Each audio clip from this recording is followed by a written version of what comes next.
There are years that lift us, and years that drain us. And if you're stepping into a new season feeling unsure of yourself, you're not alone.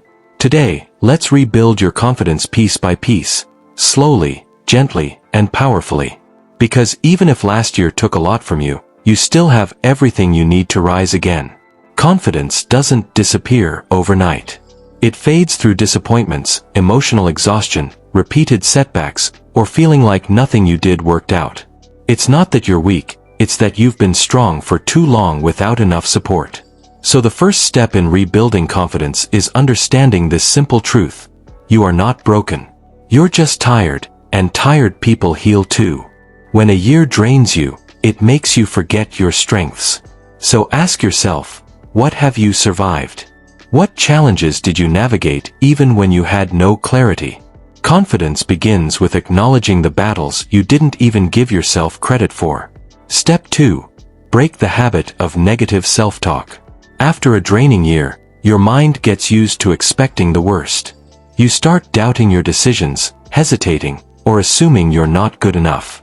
But here's the truth, your brain isn't attacking you. It's trying to protect you from more disappointment. So when the doubts appear, don't fight them.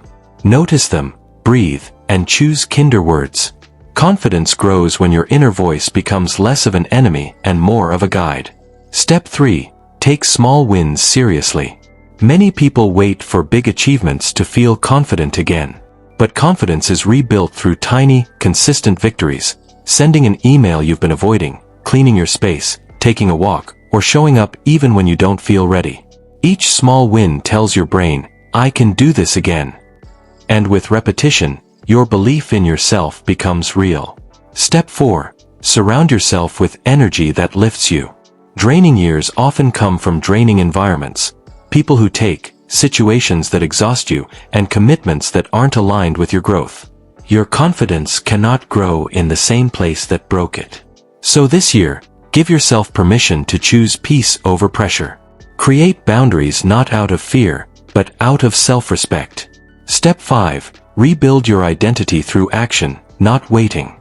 Confidence doesn't return before you start. It returns because you start. Do the things you're scared of in small steps. Show up imperfectly. Try again even when your voice shakes. Each action becomes a brick in the foundation of who you're becoming. Step 6. Be patient with your progress. Healing confidence takes time. It's okay if you don't feel strong every day. Growth isn't a straight line, it's a wave. Some days you rise, some days you rest. What matters is that you don't give up on yourself. A draining year may have taken your energy, your clarity, or your motivation, but it did not take your potential. You are still capable. You are still worthy. And you are still becoming someone stronger than you've ever been. If this message helped you, like and subscribe as you move forward. Confidence isn't something you wait for, it's something you rebuild one step at a time. You're on your way now.